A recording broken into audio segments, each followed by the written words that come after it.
Hello and welcome back to Magic Theory 101. I'm Zoe Morana and I am here today with a very special guest. Today's podcast topic is going to be spellwork. Hi everyone, this is Agata. Thank you so much, Zoe, for having me, and I am so excited to dive deep into the topic of spellwork and creating a spell for myself. Okay, so what is a spell? I would say a spell could be defined as a system of energetic linkages that work together toward an intention you have. And how does spell work differ from manifestation? Well, I would say that there's a lot of manifestation involved in spell work, but I like to call it the difference between basic and complex magic. So, as you know, if you've listened to previous episodes, basic magic is creating and editing your reality through belief. Now, how does that differ from complex magic, aka spellwork? Well, complex magic, spells, they often use pre-existing correlations we already have. So instead of completely just editing the system of beliefs, we're using pre-existing beliefs to our advantage. For example, if we believe that the color yellow is associated with happiness in our reality, then for a happiness spell, we might use the color yellow. That is just to strengthen the spell by using our pre-existing beliefs that we already have. If we believed that maybe we were going to do a money spell, we believed that the dollar sign symbolizes money, we might use the dollar sign in the spell. And honestly, that will work just as powerfully as a sigil if you put in the right amount of intention. And so today, I wanted to take us through what we're going to have to do in order to create a spell. And today we're actually going to be creating one live with Agata on the podcast.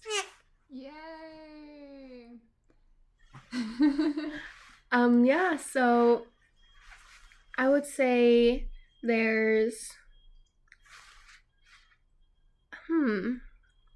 two major parts to a spell: components and flow.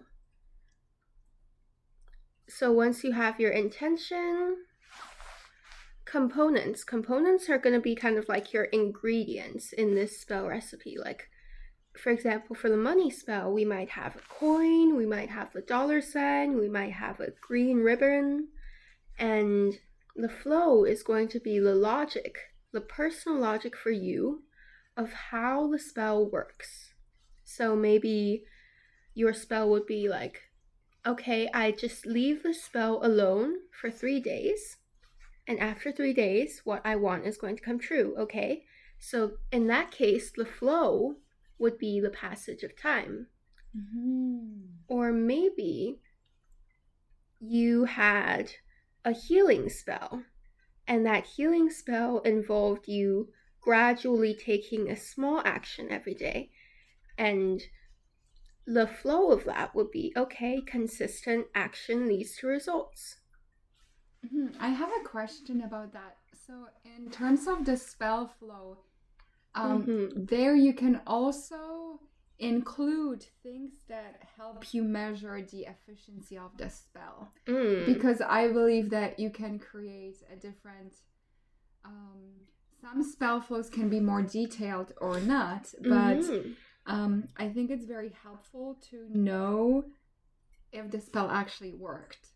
So from what you're saying, you can actually set a framework that will help you evaluate if the spell worked or not. For example, you mentioned abundance. So having certain opportunities come your way, for example, 3 different project opportunities, or 3 clients that come your way, or 1 project. And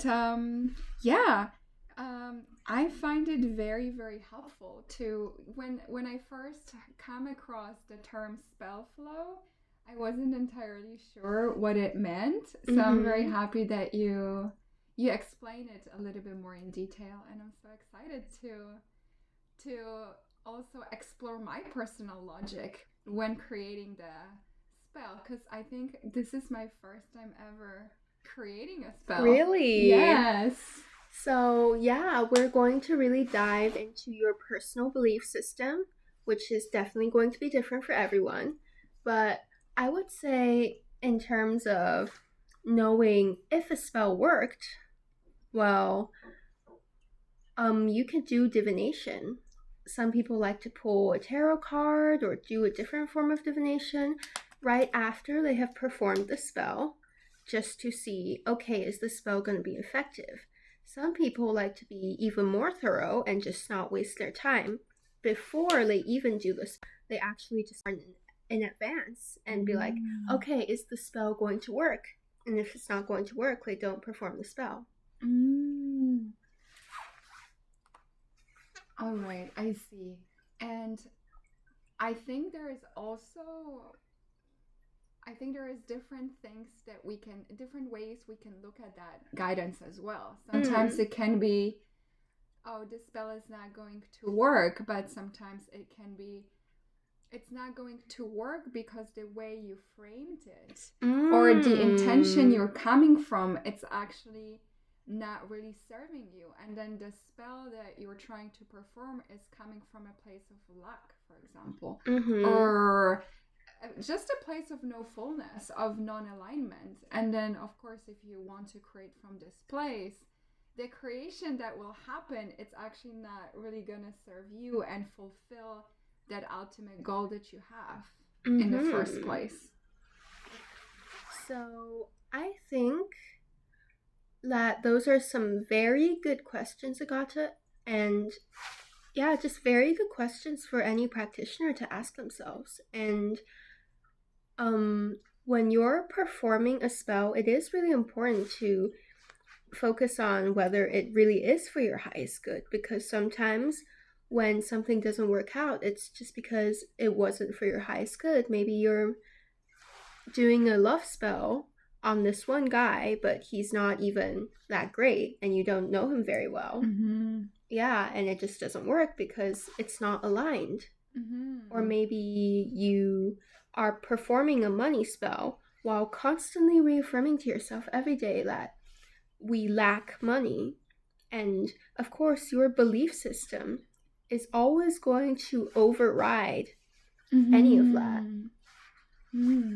I love everything that you said. It's so beautifully articulated. And then it comes back to basic magic and complex magic. The basic magic, basic spell, so to speak, really makes us to evaluate our belief systems, to look at our beliefs, to see where we are in relationship to the reality we're creating, to the things we are projecting outward. And then once we take a closer look and examine these belief systems, reprogram ourselves to have a more joyful, more peaceful, more successful life.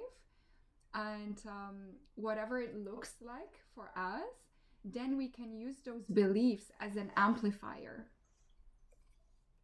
Yeah, and then we can really amplify that belief because we are very conscious when it comes to what we believe in. So it's no longer haphazard, unconscious creation, but it's conscious, it's aware. It comes from a place of knowing yourself, of knowing thyself. And then from that place, when you choose to perform a complex magic spell, most likely it is going to be for your highest good. And there's also this notion of openness and trust, that there are some things that you may not be aware of, that there is this greater divine intelligence at work guiding you. And I think this is very good reminder for me too, as someone who starts performing spells, that sometimes if a spell, and just like with manifestation too, if it doesn't come to fruition or doesn't come to fruition yet, it can mean two things. one, it's well on its way, so just be patient and stay aligned. And two, it actually may not be right for you, just like you said. Mm-hmm. Yes, exactly. Sometimes when we're performing a spell, we need to really ask ourselves, like, okay, I'm going to assume that this spell works. What's going to happen then? What am I going to do then? For example, if we're manifesting or doing a spell for a job, maybe we want this one specific job opportunity and it doesn't work out. Maybe that job just wasn't right for us. Maybe we deserve a job with higher pay, with better coworkers, or sometimes honestly we need to ask ourselves, are we ready for something? For example, if today we did a spell that was like, okay, I am going to get $10,000 tomorrow. Okay, do you know how you would handle those $10,000? Would you immediately lose it? Would you let your friends and family with bad money habits spend it? Would you Go throw on a it? trip. Yeah. I mean, no judgment here, but just would you actually be ready for this thing, or would you freak out and fumble it? We've got to be honest here. And not even with money only, it's also with love, like true love. Maybe you're manifesting true love, and then true love comes in, and you haven't healed yourself enough. You haven't healed your wounds, and so you're still in that mind space of rejecting true love and being paranoid whenever someone's kind to you. And so say that your spell works and someone who truly loves you does show up and you are just not ready for it. Like, we do need to consider that, because I've seen that happen before, for me, for friends, for clients. Wow, what a beautiful, I see it as a reality check too. And I love your like your plea for honesty, so to speak, and just being real with yourself. Be real where you are in life, and really create spells in your reality from that place of not being afraid to look at the truth of who you are. And when you were speaking this insight came to me that we create our reality to the extent that we know ourselves. But to know ourselves, we also need to have the courage to really look at where we are and also accept where we are. And then from that place of acceptance and maybe gratitude, even if we can, we can reassess our bearings and see, okay, what would be the best and most expansive for me right now? And even if we are looking to attract and bring a love partner into our lives, or a new business opportunity, to really to just wonder and ask ourselves if this is the right timing for it, or if there's maybe something else that we are called to take care of first. Yes, I think those are some really beautiful insights, Agata. I did want to ask you, what was your intention today? When you heard that you were going to be creating a spell, what are the first few things that came to mind? Wow, getting personal. Thank you for asking. Again, I would like to really say I'm honored to be here with you creating the spell. The first thing that came to my mind was abundance. We created a beautiful Lakshmi circle a few days ago, and I have been just working on my abundance mindset, and then I realized that actually there's so much abundance coming my way, and I am becoming this abundance magnet, and it's been so beautiful to recognize that, and you take a moment and be like, wait, you can always get more abundance, but how about we just stop, smell the flowers, and then celebrate where we are? And so I am now in this space of just celebrating where I am. Beautiful opportunities coming my way, beautiful people coming my way, beautiful classes, and in different healing modalities, wellness modalities. And so then the less obvious intention came, which is more movement. And I am a yoga teacher. I do yoga almost every day, along with meditation as part of my daily practice. I am quite often on the go, teaching different classes. There are so many amazing events happening in Taipei. But I've noticed that there isn't as much space during the day for just like a free flow movement, a bit more of a cardio movement, whether it's just a dance party in my living room, or whether it's going for a longer walk or doing some cardio exercise, going for a run. I feel like that's missing, and I've noticed that I need that just to keep my energy up and running, just to maintain a good care of my body. And sometimes yoga can be more static, so I would like to incorporate more of that into my daily life.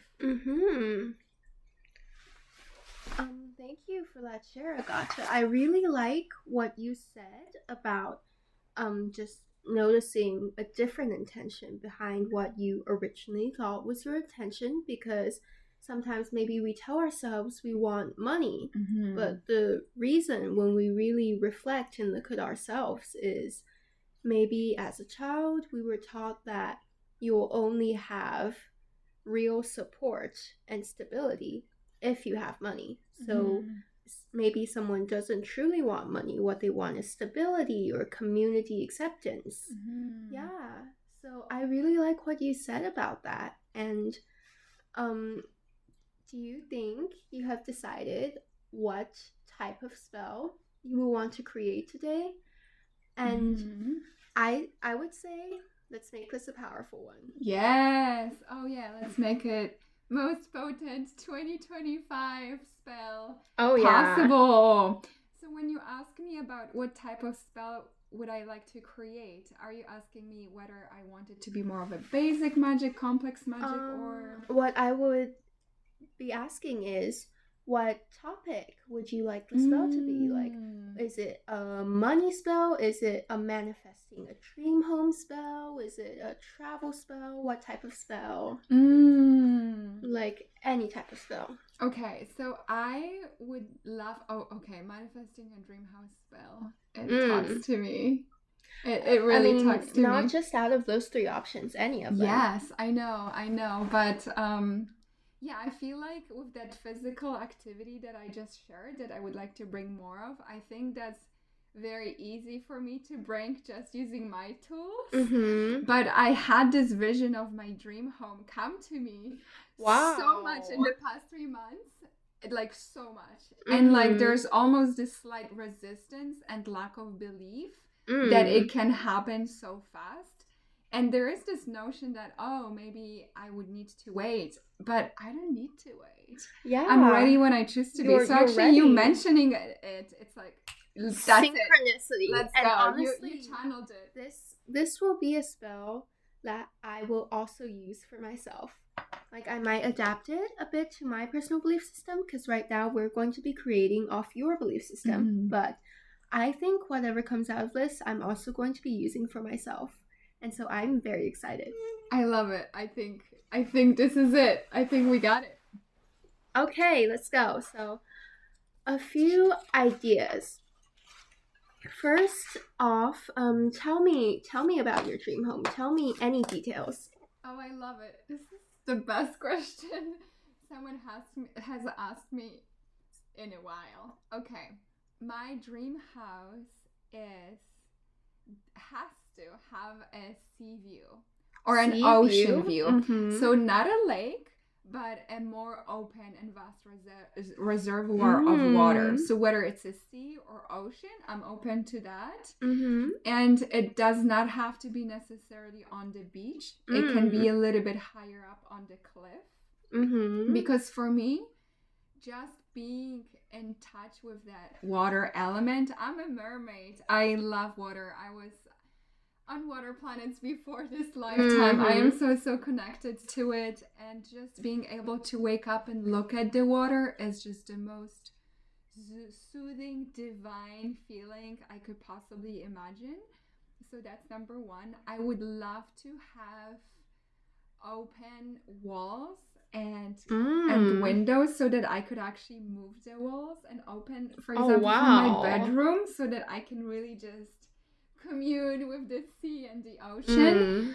Another thing is that I would have my library inside, and it would actually be a white wall, like a white walled room with floor to ceiling windows, Wow. and then the books, they would be hidden in those white walls. So this would be like white walled closets. And then there I would read, I would make notes, because what I've noticed when I'm in a space with many books, they really call my attention, and it's difficult to be not to be distracted.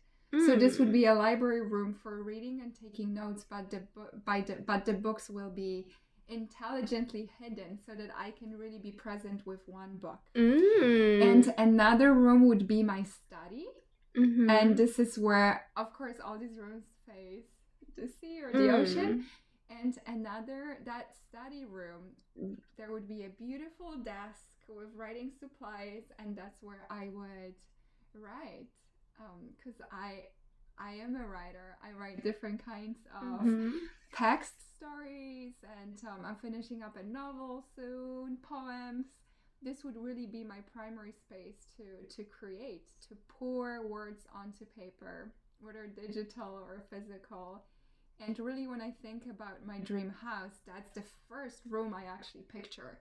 That study room where I sit sometimes for hours and create and just channel transmissions and different things that come to my soul expression. And I would also have a big kitchen, and where I would throw different parties. And I would have my friends fly from all over the world for some sleepover parties and hangouts. I mean, I say parties, but it wouldn't be like a party in terms of drinking alcohol and just being mindless. But I mean more like gatherings where we do different things, where we do like themed dinner parties. Yes, themed dinner parties where we have different workshops, where I have massage therapists come and give massages, like retreats, home retreats, but it wouldn't be like a formalized retreat. It would just be, let's all get together and have meaningful, special celebration time. And I think that's pretty much it. There would be some guest rooms, of course. There would be a separate study room for my partner. I don't have a particular attachment to the place where it would be. Just I would love it to be by the sea or ocean. Thank you so much for that share, Agata. I think before we formally start creating the spell to bring in your beautiful dream home, maybe we could do a quick guided meditation just to really get in that mind space of I already have it. And so if you have the time right now, I invite all of you who are listening to sit through this guided meditation with us. So picture a key. It can be any key. What does your key look like to your dream home? Picture it in the palm of your hand. And take a deep breath. And right now, as you're holding that key, the door to your dream home materializes in front of you. You put that key into the door and you turn it. What do you see? When you walk through that door, what do you see? Feel free to walk around your dream home. What does the floor look like? Is there carpet? Is it wood? Is it stone? What does the furniture look like? Do you have couches? If so, what type of fabric? What's the layout? What do your walls look like? Are they painted? Do they have wallpaper? What is your decoration like? Since it's the holiday season right now, let's just picture what sort of decoration would you have around Christmas time, if any? How would you decorate your dream home during that time of the year? How many stories is your dream home? 1 stories, 2 stories, maybe even more? What does your kitchen look like? What does the sink look like? And as you're imagining all these vivid details, feel the floor beneath your feet. Put your hands on the walls and feel the walls, feel the furniture, feel the kitchen sink. You have all of this. And as you look around your dream home, let's look outside. What sort of view do you see? Is it the ocean, the forest, maybe a big city? What is outside? Do you have a garden? Do you have a balcony? And take another deep breath. You are living in your dream home. We're going through your day-to-day in your dream home. How does it feel to wake up in your beautiful bed in this home? How does it feel to have breakfast or maybe to cook yourself breakfast? How does it feel to walk around the area outside? How does it feel to be doing whatever you like to do? Maybe that's art or writing, maybe you're working. How does it feel to be doing that in the environment of your dream home? How does it feel to have lunch there and dinner? How does it feel to have people over?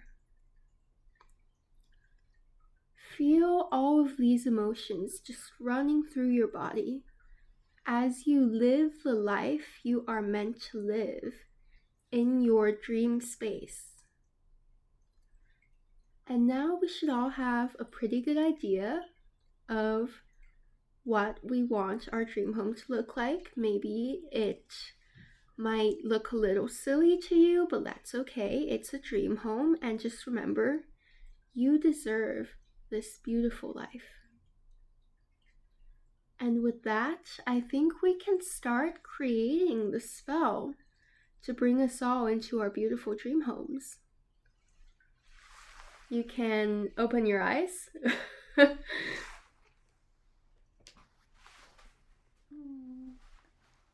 thank you, Zoe. I'm giving Zoe a hug for those of you who can't see.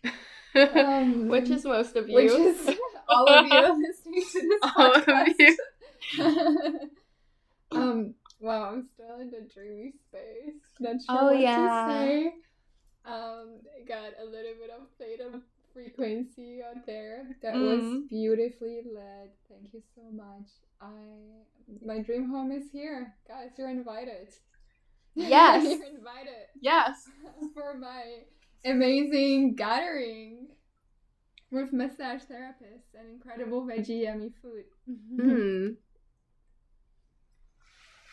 Yeah, so getting into creating the spell, let's start off with what sort of components are we including for you. So for example, for your dream home, the first few things that come to mind to me are books, because there's going to be books, maybe the ocean. Maybe we could incorporate a picture or a drawing of the ocean. Maybe we could even create a small model house out of cardboard. It doesn't have to be very detailed, it just has to represent your vision. And we could even incorporate the ocean into that diorama if we were creating that. So I would want to ask, what do you think? Like, what do you think would be your components in this spell? Mm-hmm. Yeah, thank you for giving some examples and inspiration.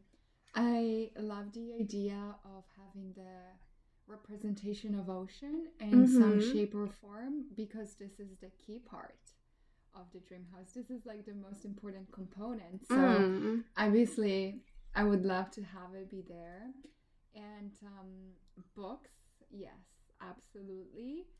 And maybe some writing art supplies as well, because I am all for expression written, especially, but also through mixed media and other art forms. And when I was visualizing the key, I actually saw that whether in a keychain or the key, the part of the key where you hold it, it actually contains some crystal. Wow. Rose quartz. Rose quartz for you. For me, I saw a red gem. So that is very interesting. Yeah, so definitely incorporating rose quartz as the component of my spell. Just to bring so much loving energy into your home. So we have plenty of options for our spell. One of them would be a spell jar. Another one would maybe be a model house. One would be a fire spell. But since this is something that's grounded, it's a very earthy manifestation, you know? I was thinking maybe we could do a longer term spell. So just out of all of those, what do you think might interest you? What is a fire spell? A fire spell is just any spell where you incorporate fire. Oh, makes sense. And yeah, some characteristics of fire in spells would be that they make your manifestation come in faster, but sometimes they're just to awaken an energy. Thank you for explaining. I love the characteristics of the fire spell, but I think that for the purpose of this creation, I think that we can skip the fire element. I think I'm already awakened to this dream. There's already momentum. I mean, we're creating a spell about it, and I am not attached to time. Of course, letting go of the belief that it's going to take a lot of time, but also I am in this space where I'm being very successful with my creation. I'm really devoted to my purpose. So also I don't need to have this house. And I have quite a few of travels planned for next year. So I love the idea of a long-term spell because it provides groundedness. And it can also help me fine-tune the details of the house along the way. Because imagine this house came to me in a few months while I'm in Nepal or when I'm in Poland. It would not be the right space to take care of it. But as I know that this house is coming my way, I can fine-tune certain details. I can think about it. I can really enjoy the journey of fine-tuning this. Okay, so longer term spells, we might do things where we just refresh the energy maybe once a week, or gradually over time we just create different parts for the spell. And I don't know if you saw the spell I emailed to you, but that one was also for longer term. Can you remind me, which one was it? Was it the... It was a spell for bringing in any manifestation. I think I did see it. And did you use the spell jar for it? Yes. Yes, I remember. Would you like to try that one or maybe something else? Sure, this one works. Okay, so let's create a spell jar. A spell jar is, I would say, maybe one of the easiest types of spells to create because you're just putting a bunch of stuff in a jar and you kind of just let the energy marinate, like Nice. a jar of pickles. Yeah. It's just there and you just store it. And I think what you could do is maybe, so we were talking about the different components you might incorporate in there. We could do some objects to represent the ocean. We could do maybe a miniature book. We could do some affirmations. And this spell jar or spell box, actually, I think box might work better for a house. I was gonna say that, and it's again crazy synchronicities. As I mentioned at the beginning, for the past 3 months, I've been thinking about manifesting my dream home, and I actually already had, and I still have, a perfect manifestation box for this Oh house. my god! And I've had it, and I've been meaning to do it, but there was always something on the way. So I have the perfect box, and I'm thinking I would actually love to craft a miniature house. Okay. Even from paper, origami origami with some glue, and just put it in that box on top of the other things. Okay, so I think what we can do is we create a miniature box, a spell box that represents your house. And so we're really going to incorporate the element of a home being in flow. And so we have the box that represents the house. We have these miniature objects to represent all the things inside of it. I would say maybe on the floor of a box, you mark out a few symbolic areas. So maybe in like marker. A layout. Yes. Oh, yes.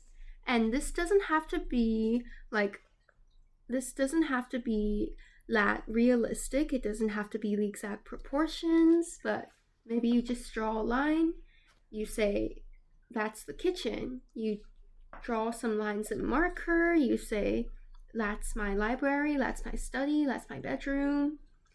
And then what we're going to be doing is we're going to be keeping this energy in flow, so treating it symbolically as though it were a real home. And so the kitchen is where you cook, right? And so on the area that you've marked out as your kitchen, you're going to light a candle. Maybe once a week, maybe once a month, you light a candle just to symbolize that I'm using this kitchen. I'm cooking here. And then maybe you just have this little makeshift broom. Maybe it's a tissue. You just symbolically sweep the floor of the box. And maybe in your study, that's where you do your writing, right? Maybe you regularly write a little affirmation and deposit it into your study. So you could just play around with the concepts of all these different rooms. How do I, on a small spell scale, symbolically do these actions to be I am living in this home? How does that sound to you? That sounds magnificent. I am in awe of all these ideas. I am so fired up to do it. As soon as we finished this podcast, this episode, I'm also thinking that I might need actually a bigger box.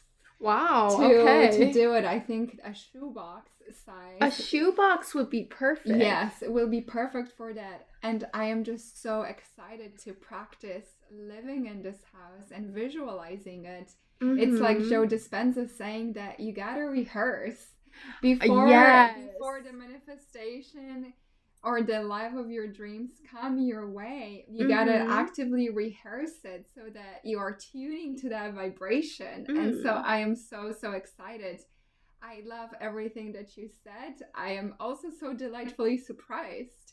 Wow. Because it resonates as truth. It feels like, that's what you gotta do, and it's so simple too. Just spend some time, dedicate some time during a week to take this action and to really connect to this dream house.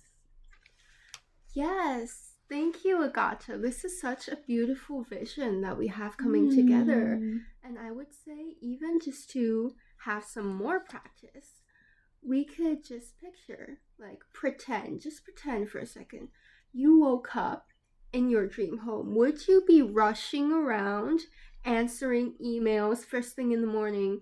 Or would you sit? Would you look at the view of the ocean? Would you have your coffee or your tea and just have a peaceful minute in the mornings, and you just have a little bit of a meditative practice? Like, what would you do? Because honestly, if you don't enjoy what you have right now, what the time that you have right now, even if you get that physical manifestation, you won't be able to have the energy of it if you aren't able Mm. to focus like this. Oh my gosh, everything that you just said. I love it. I 100% agree. This is also something that came to me during our meditation, that when I pictured myself in the kitchen making myself a smoothie bowl and adding some beautiful flower petals into it, how there was this sense of complete peace, complete presence, and no rushing, and how these are the qualities that I associate with this home, and that my task for now is to embody them even more in this current life.